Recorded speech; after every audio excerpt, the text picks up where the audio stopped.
Good morning, everyone. We're going to give everybody else some time to join, and then we'll go ahead and get started. I apologize for our delay already. We had some technical difficulties this morning.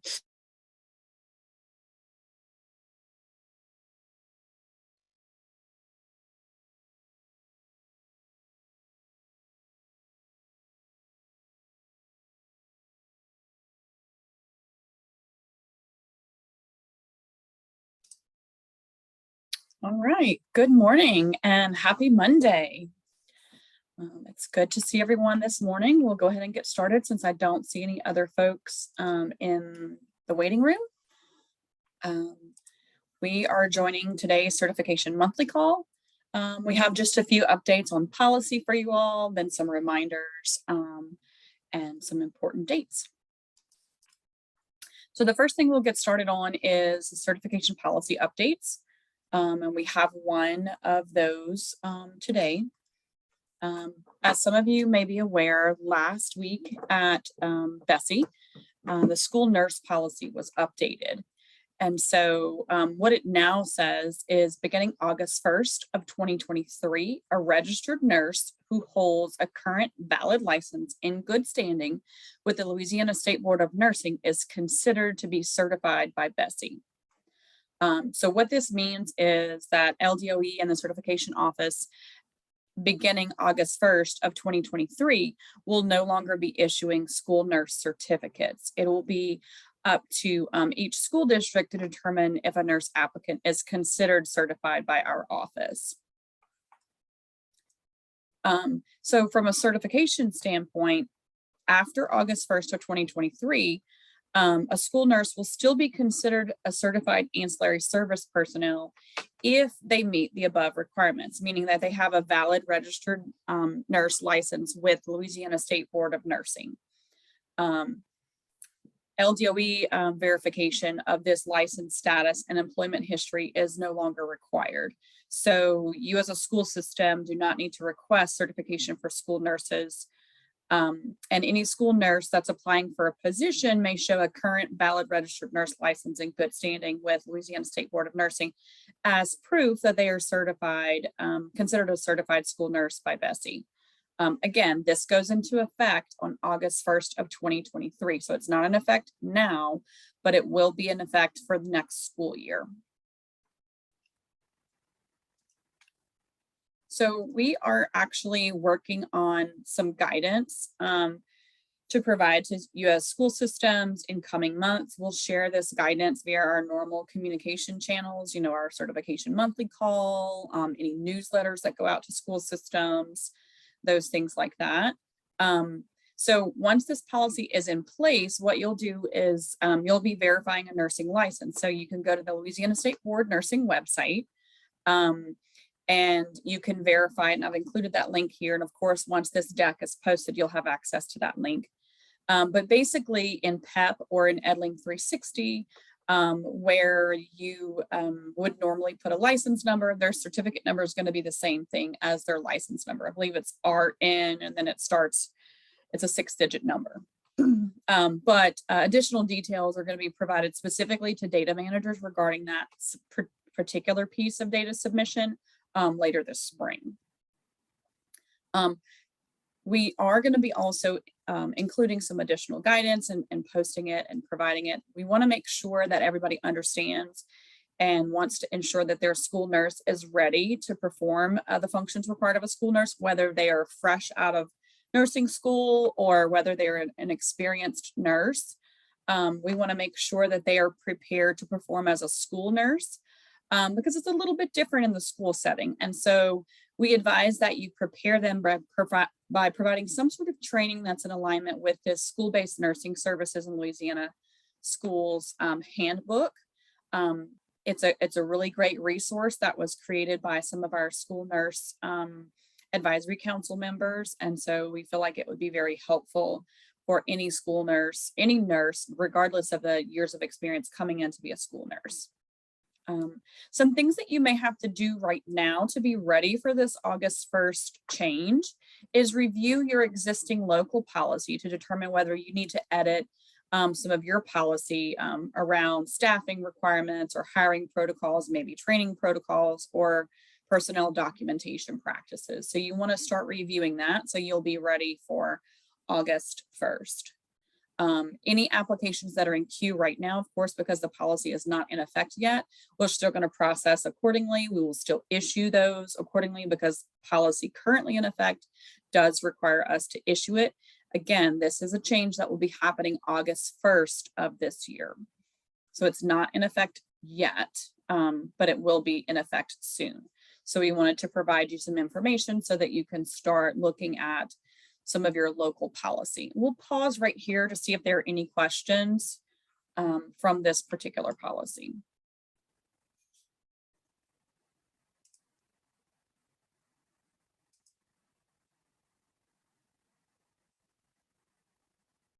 Please feel free to unmute yourself or type in the chat. We're happy to answer those questions.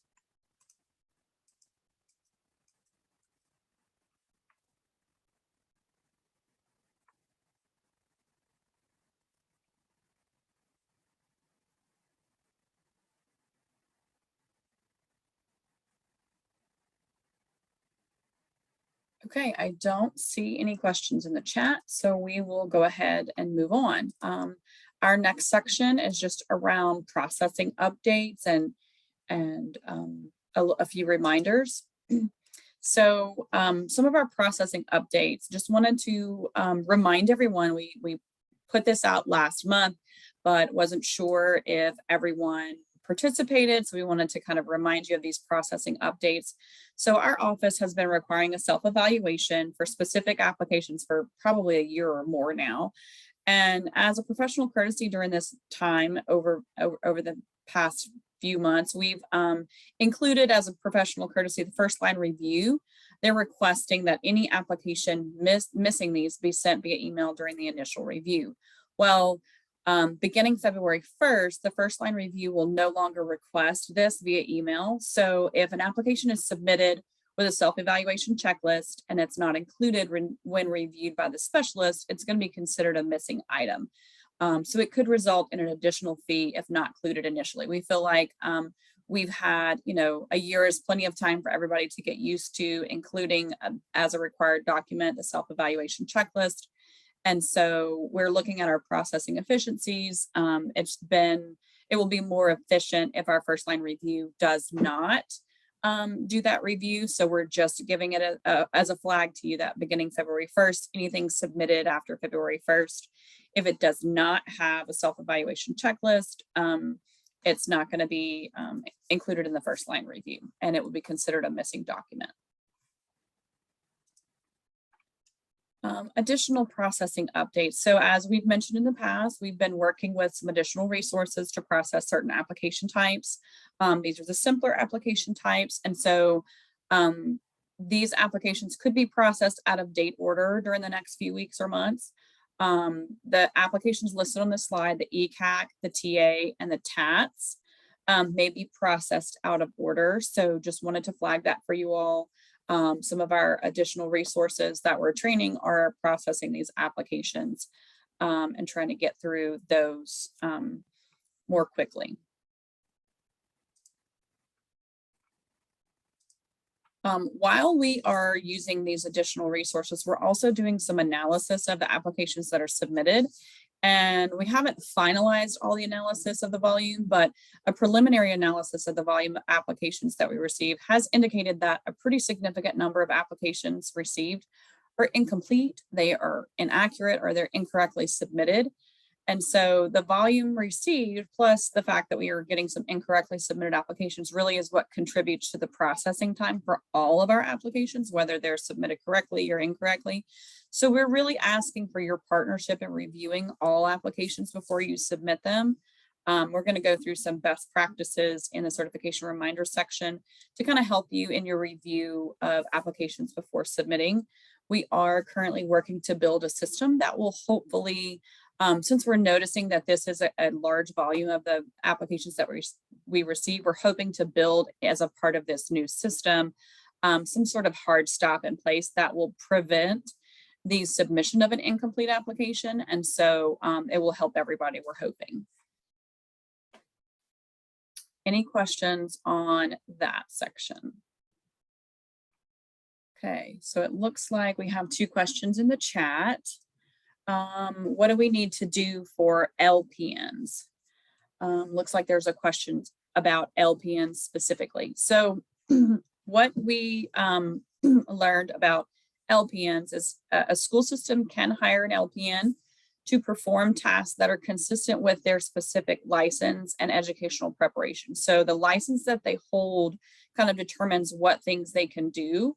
And they work under the supervision of a registered nurse. So the LPN could, with the appropriate training, perform additional specific acts which are authorized by the Louisiana State Board of Practical Nurse Examiners, if they were directed to do so by a registered nurse. So that gets kind of really weedy, and you'd have to take a look at what things they can do, what things they can't.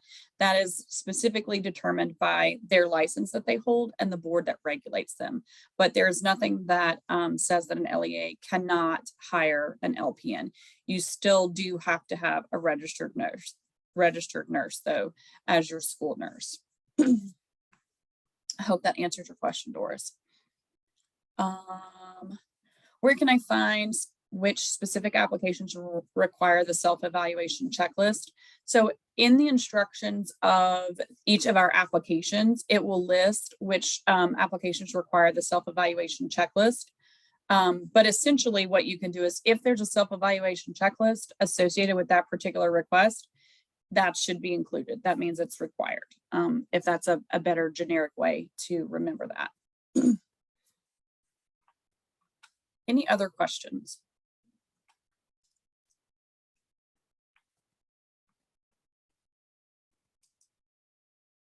All right, I don't see any other questions in the chat. So we will move on to our reminders. As a reminder, I would, we do want to ensure that we're covering the topics that are most important to you. Of course, we're always going to cover policy updates or processing updates, but if there are any other topics that you would like us to include in future monthly calls, I do ask that either you unmute or send that in the chat today. We'll be happy to be sure that we cover that on our next monthly call. So I'll give you a few minutes to go ahead and type those in the chat if you like, or feel free to unmute again and voice over any topics you wish to have covered in our next monthly call.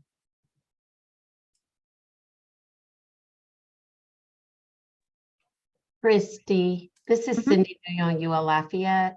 Mm-hmm. I have a question about a PL. Students who start on a PL but don't continue, what do we do? Don't continue in the program? Correct. So if they've withdrawn from your program, you'll need to send an official letterhead from your university just indicating that the applicant or the educator's name, that they've, been removed from your program, and you can submit that in the online portal. You can choose it as PL type, if it's for a PL, or R if it's for a resident. And then we will list as a flag that they've withdrawn from your university. Thank you. You're quite welcome.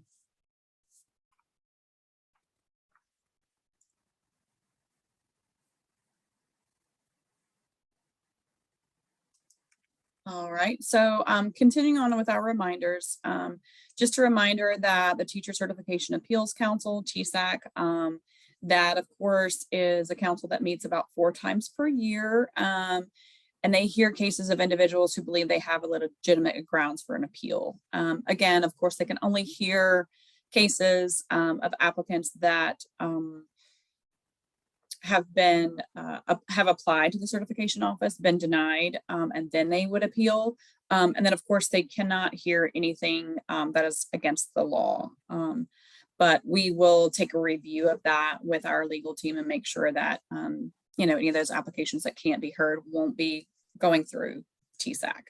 These are the upcoming dates. February 16th are usually the deadline is about a month prior to that meeting. And so our deadline for the February meeting was just last week. So our next appeals meeting is not until June, with that deadline around mid-May. And then of course we have August and October meetings as well.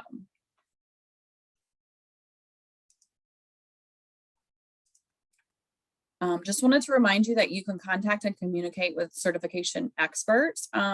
Remember to use the ask a question feature in the online portal. Those responses are responded to and provided in writing in less than 5 business days. Our question response turnaround is much quicker than our application turnaround time. Questions are usually not quite as complex, and questions are answered and spread out across the entire team. So you can even get questions answered sooner than you can get an office hours appointment as well. When you use our online portal, it provides transparency and accountability for all of our responses. We can review them. Everybody can see what's going on. It also can be referred to through your user online history. We do ask that you provide the details in the question. That way we can provide very specific answers for that particular educator's case. Of course, you can always schedule an office hours appointment if you're an authenticated human resource or program provider. You would have to do that through your authenticated HR program provider account. And, office hours should be reserved for like complex questions. They're usually asked and answered verbally on that call, and then we follow up with an email. Oftentimes people want to ask, if you have a really crazy or specific complex scenario, we can provide you guidance before submitting an application, so there's no waste in time or money on anybody's part.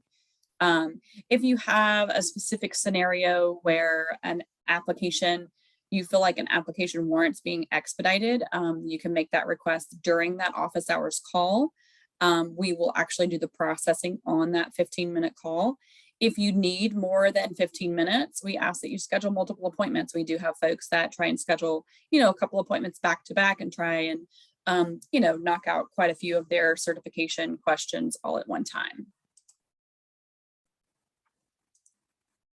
Just a reminder that our new applications, we updated all of the applications in relation to recent legislation and policy changes. We did post those on September 15th. We provided more than a month of a grace period where either version of that application could be submitted. The new version of the application was required on November 1st. We've now gotten into the November 1st processing. We'll be processing those this week. And so just as a reminder that anything going forward should have been on that November 1st application. And so if it hasn't been kicked back, it may be kicked back in some of the ones that you received this week. We also updated that pre-PL application that was posted on November 1st as well, and that is available to program providers in their authenticated accounts. So here's some of the application best practices that we were talking about, submission best practices. Have your educators read and follow all the instructions included in each packet. We try and include as much guidance as possible in that application packet. Have your educators read that and make sure that they're following those. It would be helpful for you to do the same as your initial review or preliminary review before you submit. We ask that you not include parts of other applications with an application, like don't include the EV form in the RH or vice versa. There really shouldn't be a need to print anything. However, if you're still printing or scanning, or if there is an item that has to be scanned, maybe it's transcripts, something like that, if you didn't receive them digitally, when you scan them, please, we do ask that you scan them upright and in the order of the application checklist. We request that you combine them all into one single PDF file. If you're using a physical scanner, there may be settings to allow scanning to a single PDF, or if you're using a scanning app like Genius Scan or Cam Scanner, that you can use on a phone, that usually allows options for you to scan to a single PDF file. We are aware that if you're receiving transcripts, sometimes those are protected files electronically and those can't be combined. If that's the only item that's submitted as an additional file, that's perfectly fine. We are aware of that. We do ask that you choose the appropriate category for the application when you upload it, when you're submitting it. We do workload distribution based off of the application type that's chosen in that category, with several different levels of experience on our team and levels of training on our team. Newer specialists, being able to process only certain types of applications, it helps us to more appropriately distribute the applications. So we do ask for your partnership to choose that appropriately. It helps us to get the applications to who can process them, so that they can be processed more quickly. We also ask that you ensure that if you're submitting a question, you submit it as an actual question, and the same thing for an application. Submit that as an application, and don't do the reverse of that. Don't submit questions as an application submission, or try and submit documents in a question. This next slide speaks to those self-evaluations we were talking about. Those are now required. If it's especially for like a coursework evaluation, ensure that the course titles and course numbers are included. Those educators know what courses they took, what their topics were involved. And so, they should be filling those out to indicate what courses they feel like meet our policy requirements. And if they have an idea and put it down in the self-evaluation checklist, it helps us a little bit to at least point us to the class that they feel like it works well. We're still going to review the transcript in its entirety, but it does make the review a lot more streamlined if they can point us to the right courses that they feel are appropriate. If a license is required, so for right now with that ancillary school nurse, speech pathologist, those types of certificates, please ensure that the license that they submit to you has current validity, especially when you submit it. I know that we have a backlog which we are working to reduce, but if it's going to expire in a couple of months, you may want to just check before it's resubmitted, and if it's unassigned, if it expires before you think we'll get to it, upload the new current one using the history option, as long as in the unassigned queue. When a graduate degree is a qualifying requirement for the issuance of a certificate, like if an educator is trying to apply for a higher level 3, a graduate degree is a qualifying requirement. This also applies for EDL eligibility, or like an endorsement like academically gifted. Those degrees will be placed on that certificate at the time of the add-on or the issuance or the eligibility. You don't have to apply for that separately or pay an additional fee for that degree to be added if they qualify for that particular advancement, whether it's level 3, EDL eligibility, an endorsement like academically gifted.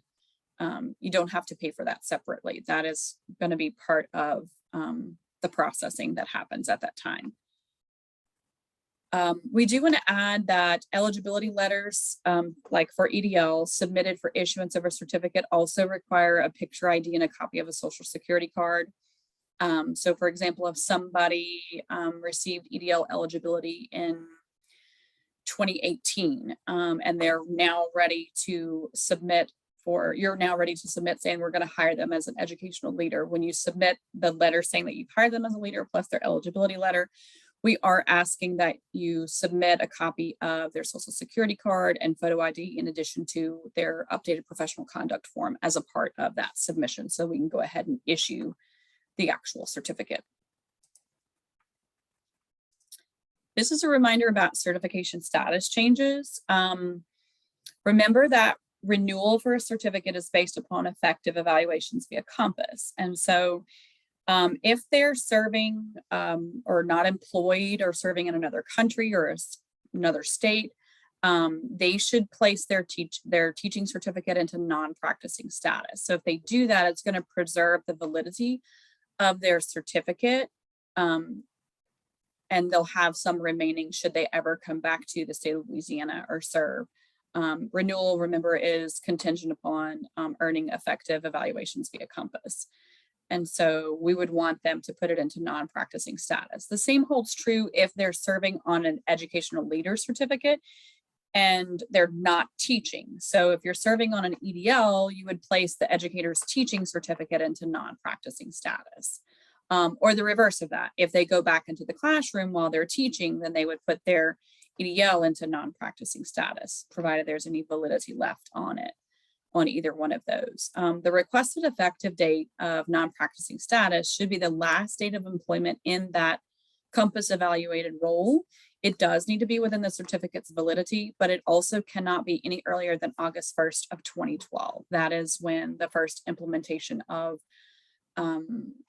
evaluation with effectiveness was implemented. We also have another option if an educator needs to, is serving in a role that cannot be evaluated with student growth data. That's like your educational diagnostician, maybe your ed tech facilitator or your ed tech leader if they don't have any classes in addition to those roles. Then they would place their certificate into operational role, and it too would take effect on the first day of employment in a role that's not evaluated with student growth measures. One note about this, an educational leader certificate is not placed into operational role. An educational leader that can't be evaluated via Compass, if they're serving at the district level, can be evaluated locally. Those that are serving at the school level must be evaluated via Compass. One thing to note here, not evaluated is not the same as can't be evaluated. So we've recently gotten some requests to put an educator certificate into one of these roles because they weren't evaluated for some reason or the other. That is completely different than the not being able to be evaluated. So when we're looking at those applications and those status change requests, we're going to process based on the verified experience that's submitted with this request. It's going to verify the dates and it's going to verify the roles. And so we'll make the decision based off of the role and the dates as to whether or not it was not evaluated or can't be evaluated.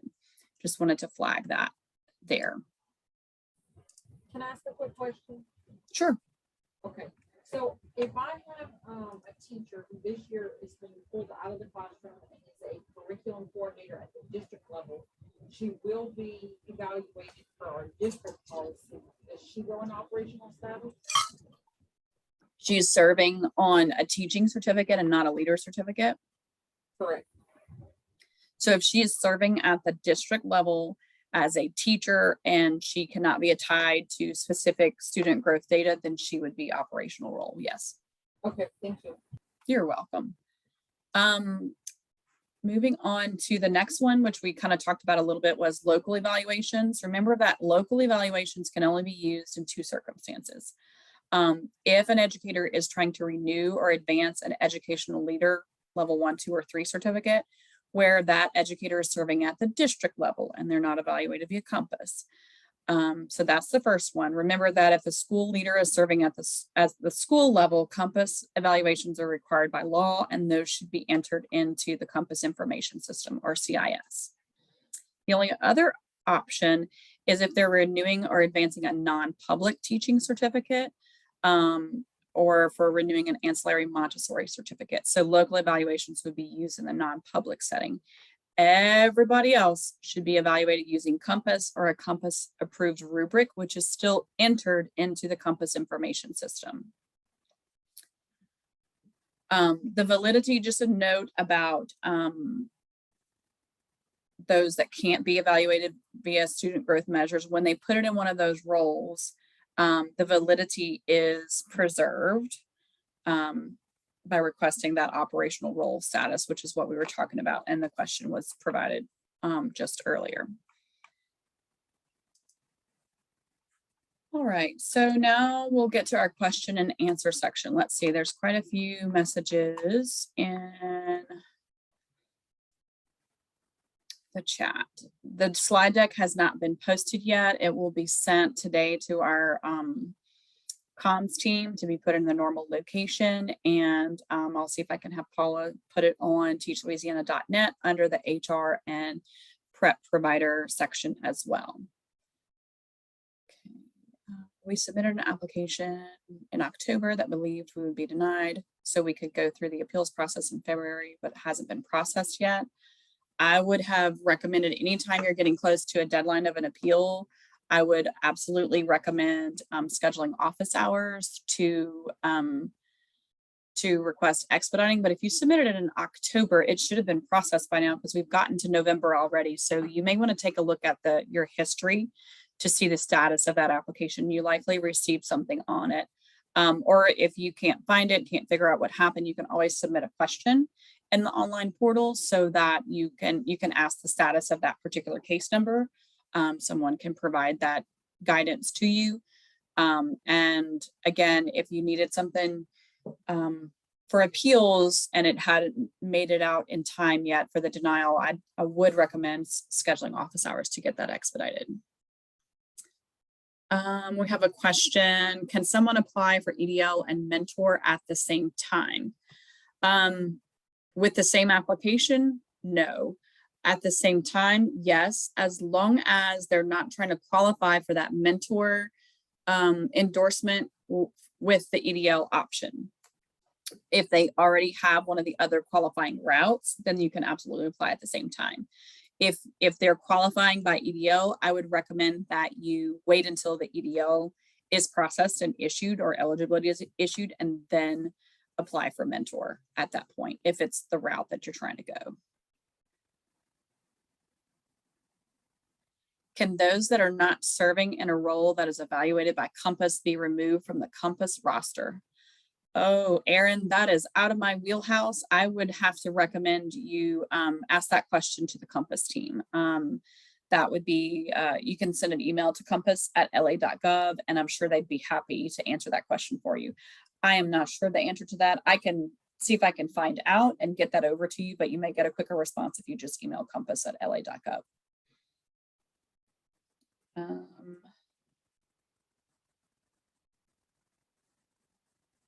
If a teacher is serving at a school as an instructional coach and does not have any classes tied to her, does she go into operational role status? She's got no classes tied to her, and there's no way to tie her to a group of students as an instructional coach. Maybe if she can't be tied to several groups or sets of students like an administrator would be, then yes, you would put her in operational role. But if she's working with the same set of students, even if it's with several teachers, then you can tie and you can tie her to student growth data, then there would be no need to put her in operational role. So just take a look and see if you can find a way to tie her to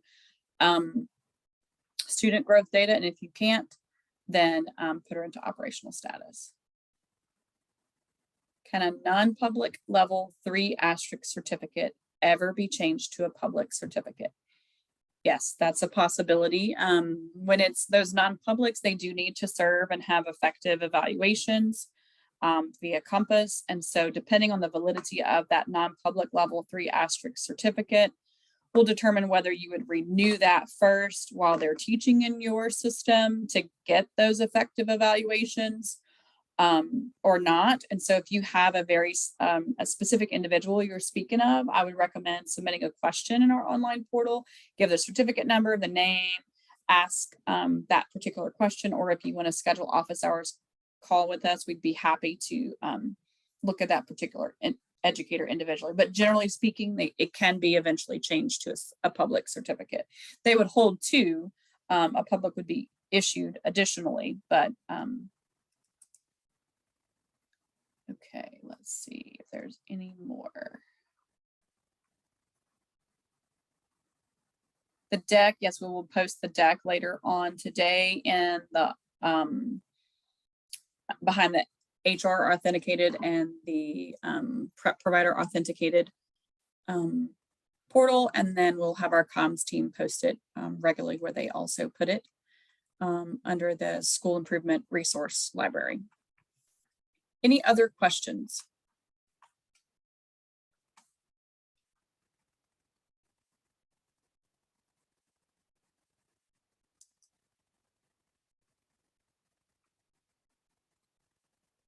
We'll take a few minutes to see if anybody else has any more questions. Please feel free to type them in the chat or unmute, and we'll be happy to answer those questions for you.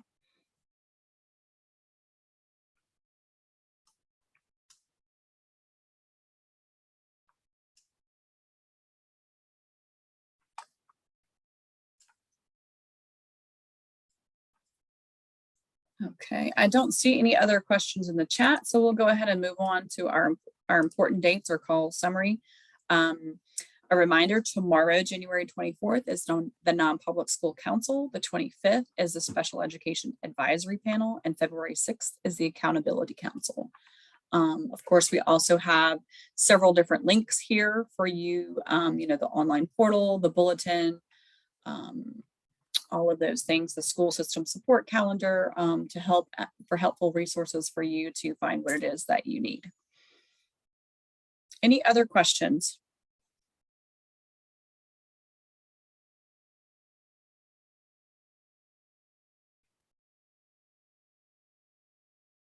All right, well, I don't see any other questions. Again, thank you all for participating today. Again, if there are any topics that you would want us to cover in our next monthly call, if you were unable to put them in the chat or voice them over in the call today, you can also send a question using the Ask a Question feature and just say that you would like to add this particular topic for the next monthly call topic, and we'd be happy to add it. Again, thank you for participating, and y'all have a good afternoon.